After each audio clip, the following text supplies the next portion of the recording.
Hello everyone, Ben from Captive Aquatic Ecosystems here. Wanted to talk about something that I'm kind of dealing with right now with a client, and that is the size of the return bulkheads. The issue this client is having, that they have a large pump because they're pumping through the basement up into the tank, and their tank, I think it's about 200 gallons.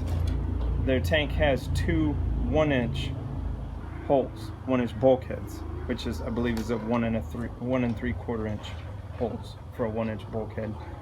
But anyways, he's asking the pump to do so much and then splits down and runs into two smaller holes.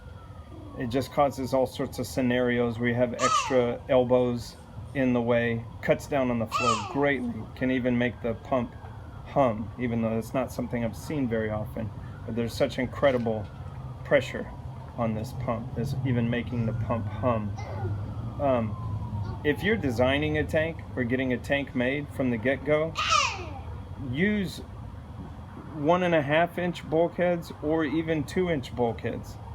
And honestly, if you could help it, it wouldn't be a bad idea, if you're getting a bigger tank made, to the non-standard bulkheads that are Schedule 80, like Hayward, and I'm trying to think who else makes big bulkheads like that. But the bigger, thicker Schedule 80 bulkheads for 1.5-inch or 2-inch, because you're going to be using a bigger pump with a bigger return size to move water in the tank, and it just makes no sense to branch it down into a bunch of smaller holes.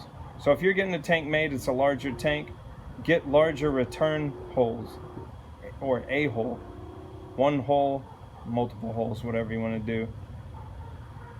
Get larger bulkheads put in there.